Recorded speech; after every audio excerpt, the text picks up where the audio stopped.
Je vous invite à suivre mon émission qui est La cause des conflits dans les foyers. Qui passe tous les jeudis à partir de 12h30. Je vous invite à cette émission. Dieu vous bénisse. Shalom.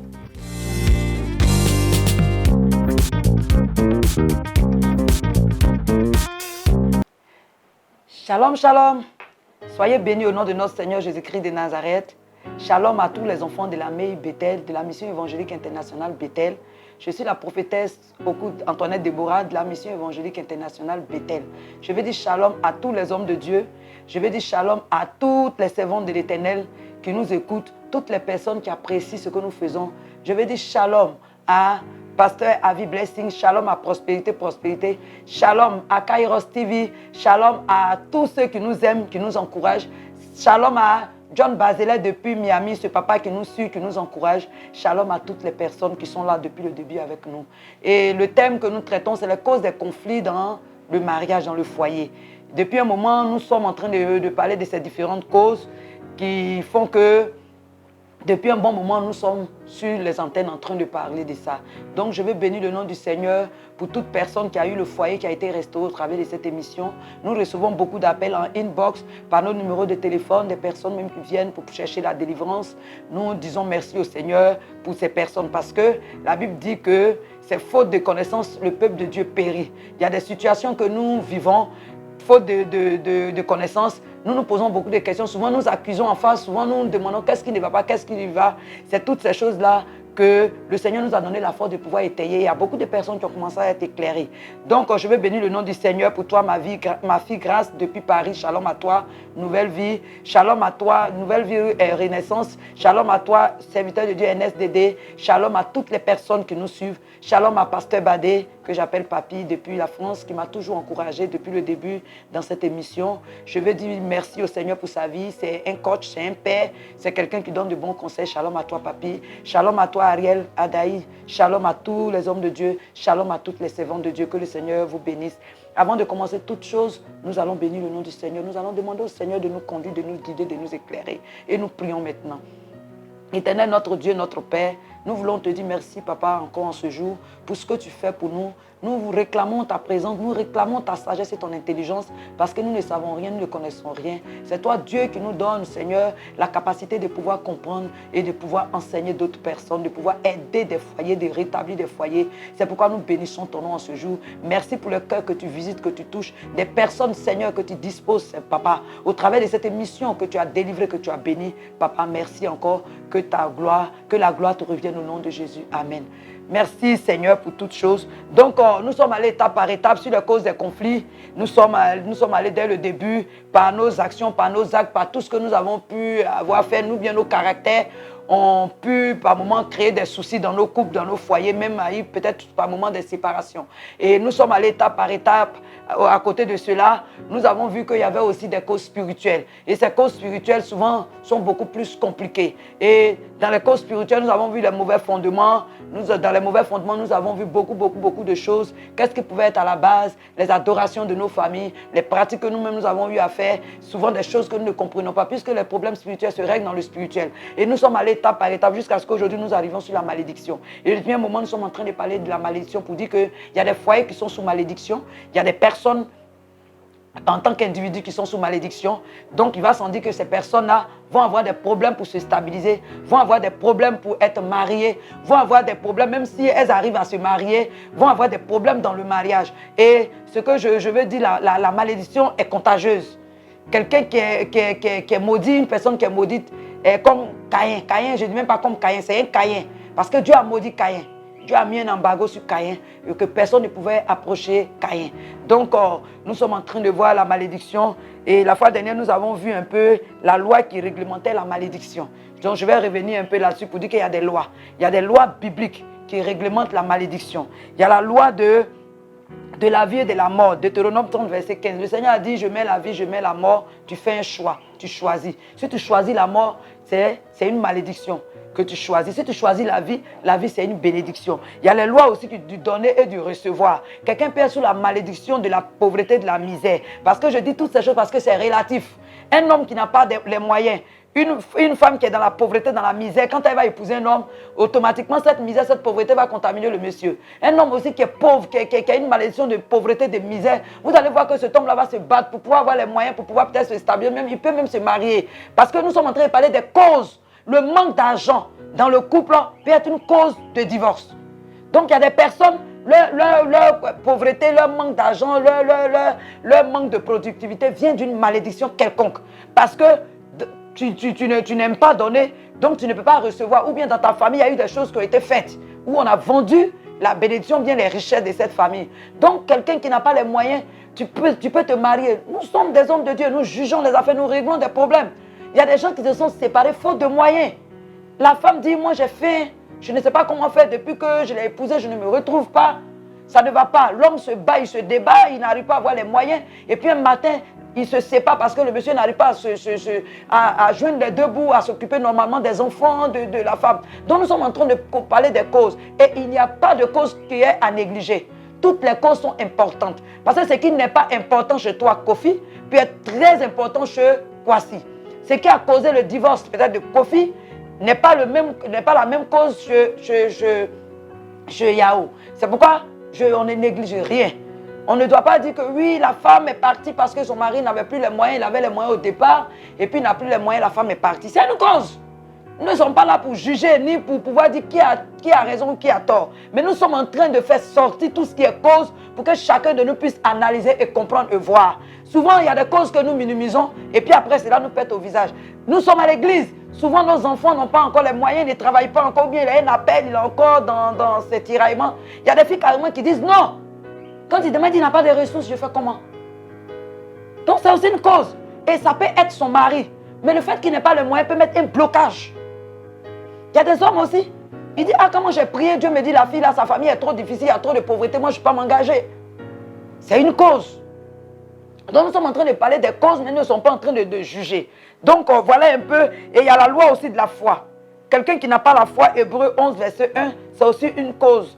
Les lois, nous sommes en train de parler des lois qui réglementent la malédiction. Et Proverbe 26, verset 2 dit que toute malédiction sans cause n'a pas d'effet. Donc nous continuons toujours dans les lois qui réglementent la malédiction. Les lois qui réglementent la malédiction, nous allons parler des principes de l'autorité.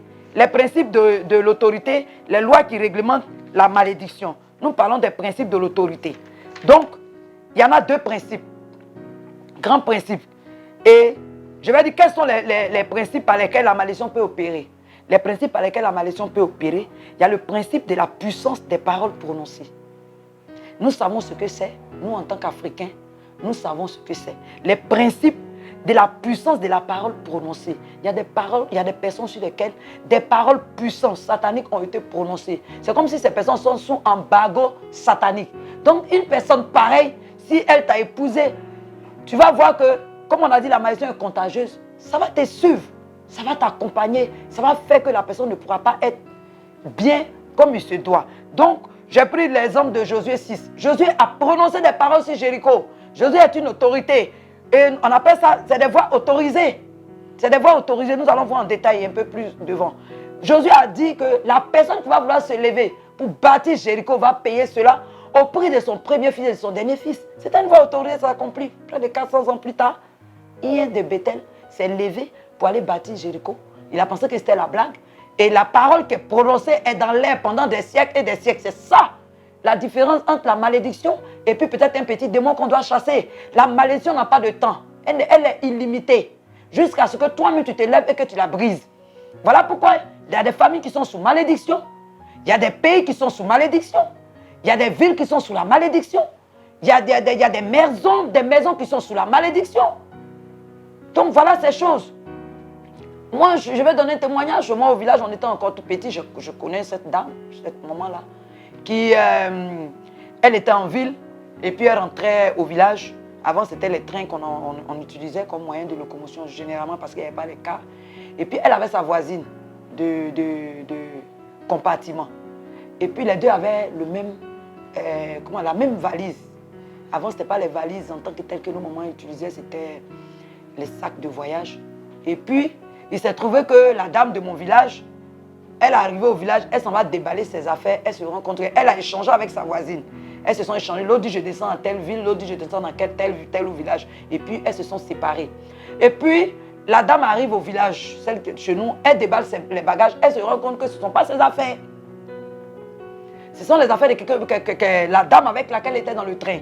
Et les affaires de la femme, c'était vraiment, il y avait de bonnes choses dedans, dans les affaires de la femme. La femme, c'était des affaires vraiment, avec beaucoup de qualité dedans. Donc, la dame aussi, quand elle est arrivée aussi chez elle, dans son village, elle s'est rendue compte aussi qu'elles ont eu un échange. Et la dame savait que dans ses affaires, il y avait trop de choses importantes, elle ne pouvait pas laisser. Donc, elle s'est rappelée, tiens, cette dame-là m'a dit, elle descendait dans tel village. À l'époque, bon, les gens, ce n'était pas difficile. Donc, la dame va prendre un véhicule, elle va se retrouver dans notre village. Elle va demander, elle va retrouver, parce qu'elles se sont échangées même les noms, tout ça. Et puis, elle va retrouver la cour de la dame. Elle arrive, elle dit, ah, ma soeur, il s'est trouvé qu'on s'est échangé les bagages. Tout et tout. Donc, je suis venue pour te remettre le tien.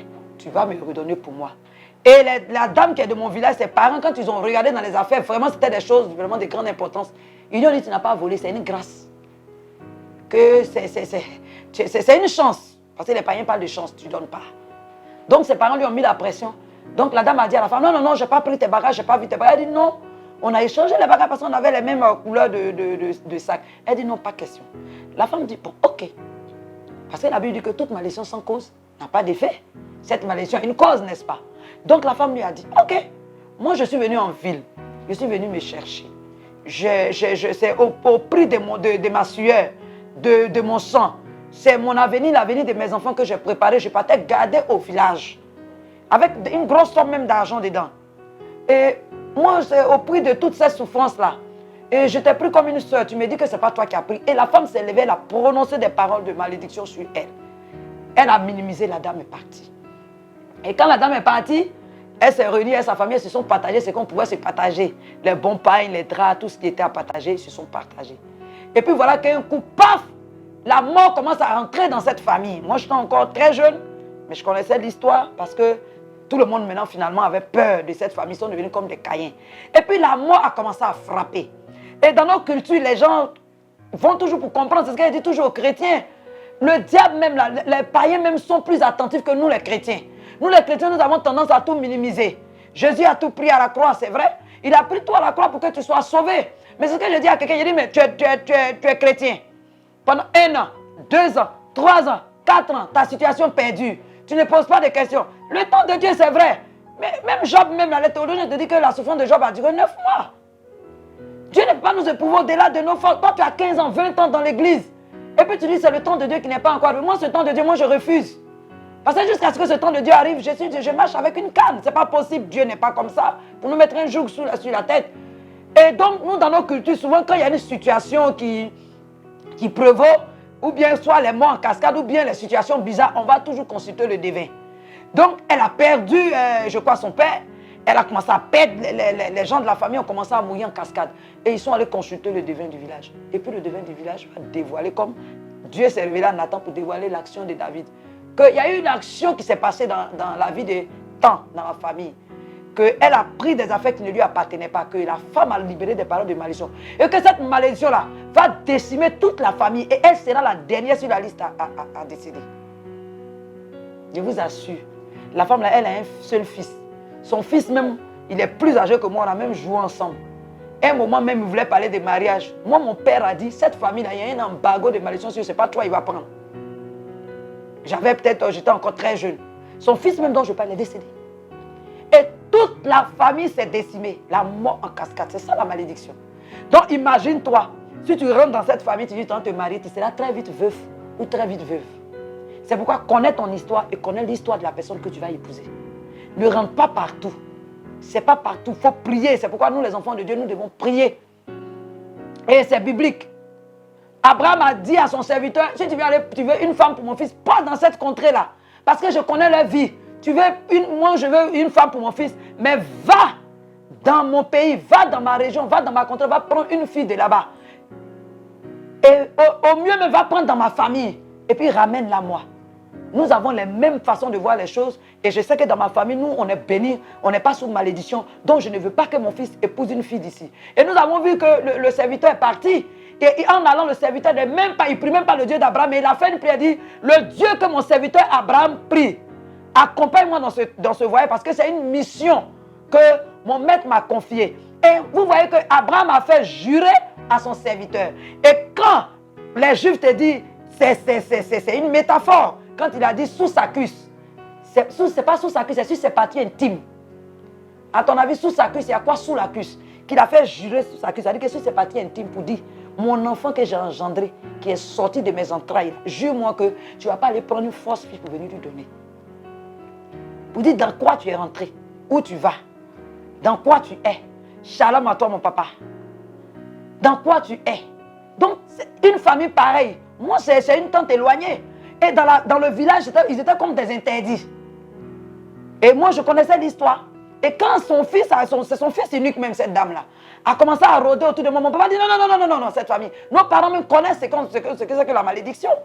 Que non, cette famille est décimée jusqu'à aujourd'hui. Et le jour même qu'ils sont allés consulter, ma mère avait tendance à prendre pour jouer la comédie que c'était le papa qui était très malade à ce moment-là. Et il avait l'un des draps de la femme sur lui, puis ils ont partagé les affaires. Et quand la révélation a été donnée, et ma mère dit, le malade a soulevé le drap et puis a jeté ça loin. Donc elle est prête pour dire, la malédiction a déjà pris. Donc le drap que tu jettes là, ça n'a pas d'effet. C'est qu'elle est la parole a été libérée. Donc, on ne peut plus aller demander pardon à la femme, ça fait honte. La parole a été libérée. C'est ça la malédiction. La malédiction, c'est des paroles qui sont libérées dans l'air et ça circule dans l'air. Des siècles, des années. Si tu veux mettre des millénaires, ça vit. C'est une parole qui vit. Elle est vivante et elle travaille. Dès que tu arrives tu arrives sur son chemin, bien, tu es né net. Dès que tu es dans le sein de ta maman, et puis la malédiction, elle t'attend. Dès que tu sors, elle te saisit. Parce que tu fais partie de cette lignée-là. Donc, c'est ça la malédiction. Imagine-toi, cette famille-là, tu rentres là-bas, automatiquement, toi-même, tu te mets sous embargo de malédiction en même temps que tu es là-bas. Ta vie ne va pas aller devant, ta vie ne va pas aller derrière. Toutes les choses vont tourner en rond. Voilà pourquoi à l'église, on nous dit, avant de te marier, il faut prier. Même les Blancs connaissent cette culture. À l'époque, au temps des rois, les Blancs ne permettent pas que leurs enfants aillent épouser comment on appelle, les roturiers ou bien les roturiers. Pour dire que les gens qui ne sont pas des sangs royaux, ils ne se mélangent pas. Ils savent ce que c'est que la force du sang, la force de la malédiction et de la bénédiction, ils connaissent ça. Ils vont te dire non, il faut aller épouser quelqu'un qui a du même sang que nous, un sang noble.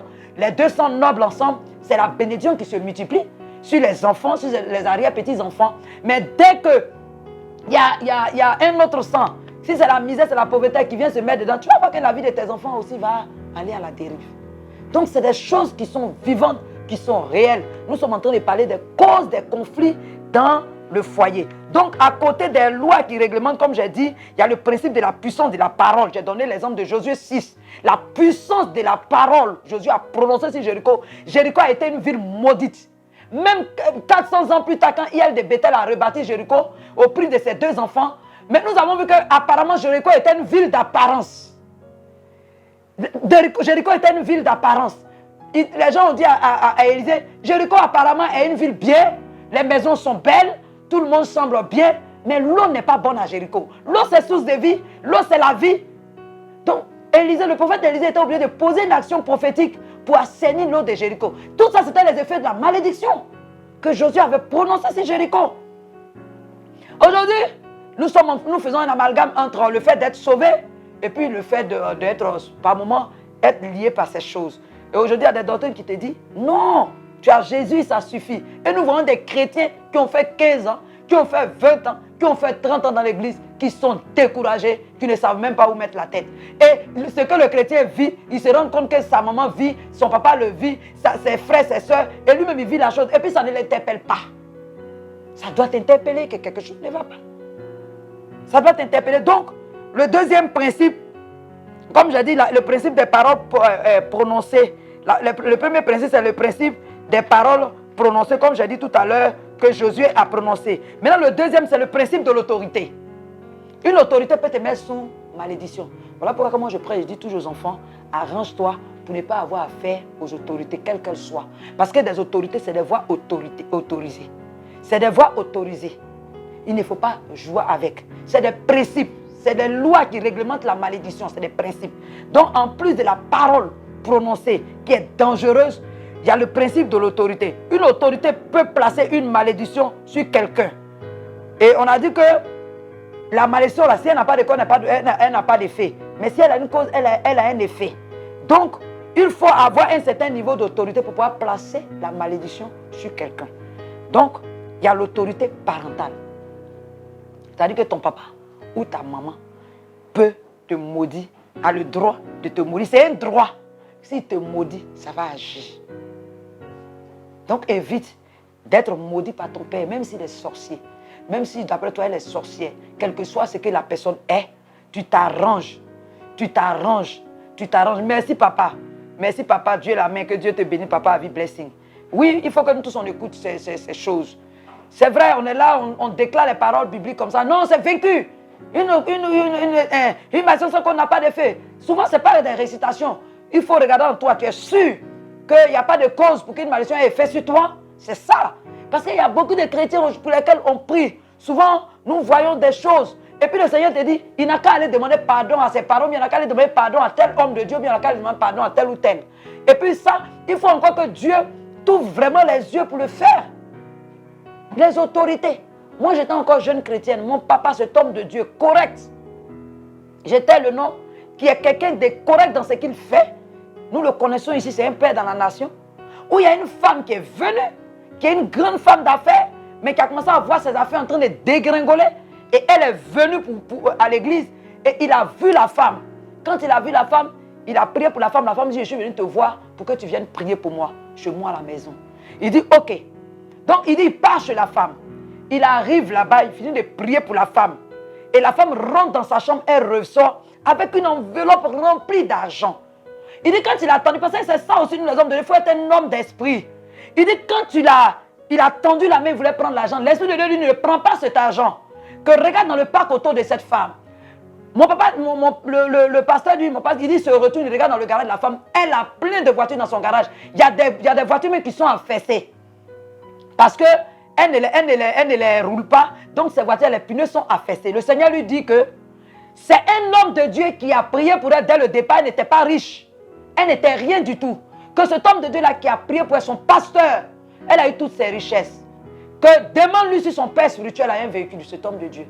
Donc il dit, lui demande, est-ce que ton père spirituel a un véhicule? Elle dit non. Il dit, mais pourquoi tu veux me donner cet argent? Pourquoi c'est à moi que tu veux donner cet argent pour que je prie pour toi? Je ne prends pas cet argent, je ne peux pas prier pour toi. À l'instant même là, cette offrande appartient à celui qui a prié pour toi, pour que tu es là. Et le Seigneur dit à mon père que c'est moi Dieu qui suis en train de tout bloquer autour d'elle. Je l'ai mis sous embargo, sous la malédiction. Parce que c'est une loi. C'est la loi du donner, du recevoir. L'homme de Dieu t'a donné. Ce qu'il a en lui, c'est ce qu'on a en nous qu'on donne. Un homme ne donne que ce qu'il a lui a été donné du ciel. Il ne donne à quelqu'un que ce qu'il a reçu de Dieu. Que cet homme de Dieu a jeûné, a prié pour elle. Aujourd'hui, elle est bénie. Aujourd'hui, tout va bien pour elle.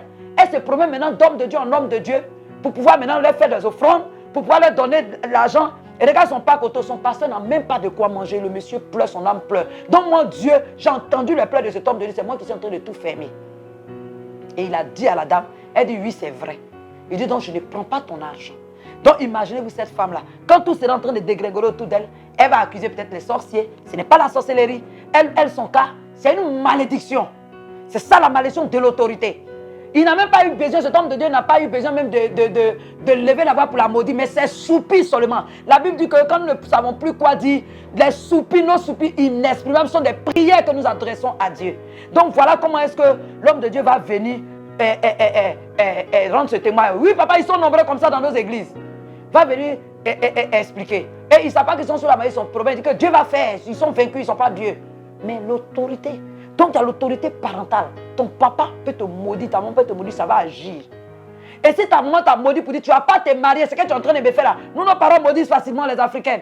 Ce que tu es en train de me faire là, tu vas voir. Ce que tu es en train de me faire, tu ne vas pas te marier, tu vas te promener. Tu vas te promener. Shalom la baronne, sois bénie ma fille. Tu vas te promener, tu ne vas pas avoir de mari. Et tu ne sauras pas que c'est cette malédiction qui est en train d'agir. Tu vas accuser peut-être les sorciers en vain. Et il y a l'autorité spirituelle, comme je viens de donner le témoignage. L'autorité spirituelle, parce que je suis en train de parler des principes qui réglementent la malédiction. C'est-à-dire que les personnes autorisées à poser un embargo sur toi. ces personnes-là. Donc, il y a l'autorité spirituelle qui est habilitée à poser un embargo sur toi. C'est-à-dire que l'autorité spirituelle. Il y a l'autorité démoniaque. Quelqu'un qui a une autorité démoniaque, un féticheur, un mystique, un marabout, qui que ce soit, peut se lever pour te maudire, ça va agir. Il y a des femmes qui ont été maudites parce que tu as bouffé l'argent de quelqu'un, parler de façon terre à terre. Tu as bouffé l'argent des mystiques. Il t'a donné, tu savais que tu n'allais pas être avec lui. Parce que la Bible dit que c'est qu'une malédiction n'a pas d'effet, qu'elle n'a pas de cause. Il a une autorité spirituelle, satanique. Il a une puissance satanique. Il allait chercher son argent pour avoir la puissance et le pouvoir. Il est venu vers toi. Tu savais que tu n'allais pas l'épouser. Tu as dépensé son argent. Et puis, tu as commencé à faire comme ça. Il a déposé un embargo sur toi. C'est de là vient que ton célibat chronique. Tu n'arrives pas à te marier. Tu n'arrives même pas à te stabiliser avec un homme. Parce que nous sommes en train de parler des causes des conflits dans le foyer. Tu as pris l'argent de quelqu'un. Il y a des personnes comme ça, tu es en train de prier, puis Dieu te révèle pour dire, prie, elle n'a qu'à aller se repentir. Parce qu'elle a pris l'argent de quelqu'un, n'a pas voulu épouser la personne, elle a dépensé l'argent de la personne a libéré des paroles de malédiction sur cette personne. On a parlé des paroles dangereuses. Le premier principe, le principe de la puissance des paroles prononcées. Donc si cette personne a une autorité satanique, elle peut prononcer des paroles contre toi. Même les hommes aussi. Tu savais que tu n'allais pas épouser la dame. Tu l'as trouvé peut-être trop âgée que toi, bien, je ne sais pas, une raison quelconque. Tu as pris son argent, tu as dépensé son argent, et puis un matin, tu dis qu'elle est vieille, tu l'as laissée, tu allais prendre quelqu'un d'autre. Elle a déposé une malédiction sur ta vie. C'est ça, les voies autorisées. Donc, les autorités démoniaques peuvent placer des malédictions sur la vie des personnes. C'est pourquoi faisons attention. C'est quand la malédiction n'a pas de cause qu'elle n'a pas d'effet. Sinon, quand la malédiction a une cause, là, elle a un effet. Tu as pris son argent, tu l'as fait espérer. Et souvent, on en a plein de nos enfants comme ça. Nos filles, là, souvent, pensent que c'est un jeu. Elle est chrétienne, et puis elle s'en va prendre l'argent d'un païen. Elle sait très bien que c'est un païen. Tu sais qu'il fait des pratiques qui ne sont pas bonnes. Esther Bella, sois bénie, ma fille. Esther. Et tu t'en vas prendre son argent. Maintenant, quand il est en train de te dire, tu vas voir, tu dis que je suis chrétienne. C'est quand une malédiction n'a pas de cause, qu'elle n'a pas d'effet. On ne t'a pas envoyé là-bas. Et tu viens à l'église, maintenant tu cherches délivrance. Et tu ne te repens pas. Tu dois te repentir. Parce que nous sommes en train de parler des causes des conflits dans le foyer. Tu es marié, une femme mariée, tu te promets de prendre l'argent des hommes dehors. Comment ton foyer va aller pour le mieux? Il y a une malédiction qui est entrée dans ton foyer, qui est en train de fatiguer ton mari. Comme on le dit dans le jargon ivoirien, je vais le couper. Tu le coupes comment? Le mariage, c'est un choix. Tu as décidé de te marier. Tu n'as plus à avoir le regard en arrière. Et la personne, tu allais prendre son argent. Après, la personne découvre que tu es marié. Tu es en train de le blaguer, tu le mets en l'air. Il a prononcé des paroles, il a mis un embargo dans ton foyer. C'est pourquoi ton foyer ne va pas. Donc, je vais terminer rapidement. Puis il y a les autorités de Dieu. Pardon, il y a l'autorité de Dieu. Dieu lui-même. Ce que j'ai donné tout à l'heure comme témoignage par mon papa, le pasteur. Dieu lui-même a mis une malédiction sur cette femme-là. Parce que c'est un principe. La Bible dit que c'est celui qui prie pour toi. La Bible dit que celui pour qui on prie doit disposer ses biens à l'égard de celui qui prie pour lui. C'est biblique, ce n'est pas moi qui le dis. Celui pour qui on prie doit disposer de ses biens, doit partager ses biens, ce qu'il a avec celui qui prie pour lui. C'est biblique. Donc ça aussi, c'est une malédiction. Le fait qu'on prie pour toi, que tu sois béni, que tu aies tout et que tu ne puisses pas dire merci. C'est pourquoi je dis à parler des 10 lépreux. Celui qui est revenu dire merci, il a dit quoi? Celui-là. Où sont les autres? C'est important. Les autres se sont mis sous malédiction, ceux qui ne sont plus revenus. Donc c'est un principe. C'est ce qui est vrai. Donc ta misère, ta pauvreté, tu tournes, non, tu ne vas pas te marier là. C'est ça qui est là. C'est pourquoi je dis toujours aux gens, il y a des gens là, il ne faut pas les provoquer, ils maudissent vite. Hein. Si tu as maudit, ce n'est pas une affaire, il est vaincu. Hein. Faisons très, très, très attention. Et il y a l'autorité royale. Toute autorité est établie par Dieu. Le roi a le pouvoir de vie, de mort sur la vie de quelqu'un. Spirituellement, c'est pareil. Donc, voilà les différentes autorités dont je peux expliquer à quelqu'un pour dire, voici les lois qui réglementent la malédiction. Voilà. Des différentes lois, il y a le principe de l'autorité. Donc, shalom à tout le monde. Je veux dire shalom à toi, Esther. Shalom à toi, papa Ben Aseke. Shalom à toi, mon papa de Bethany. Que Dieu te bénisse. Merci aussi pour ce que tu nous suis. Shalom à toutes les personnes qui nous suivent. Et je bénis le nom du Seigneur pour vos vies. Je reprends, je suis la prophétesse Antoinette Déborah de la mission évangélique internationale Bethel. Nous faisons nos cultes les mercredis après-midi, culte du soir. Et le culte du dimanche de 9h à 11h. Et nous avons des programmes de délivrance, les semaines spirituelles. Et j'ai aussi des CD sur les causes des conflits avec les différents sous-thèmes que vous pouvez aussi vous en procurer. Si vous en voulez, vous pouvez entrer en inbox Donc, je vais dire shalom aussi à Kairos TV qui nous aide aussi à faire cette émission. Shalom à tout le monde, que Dieu vous bénisse. Et ceux qui veulent nous appeler, vous pouvez appeler au 48 47 83 85. Je répète, 48 47 83 85. Shalom à toi, Dorcas Libéral, notre baronne. Shalom à tout le monde, que Dieu vous bénisse, que Dieu vous bénisse.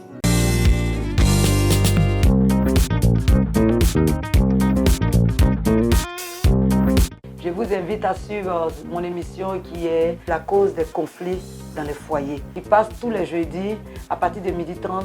Je vous invite à cette émission. Dieu vous bénisse. Shalom.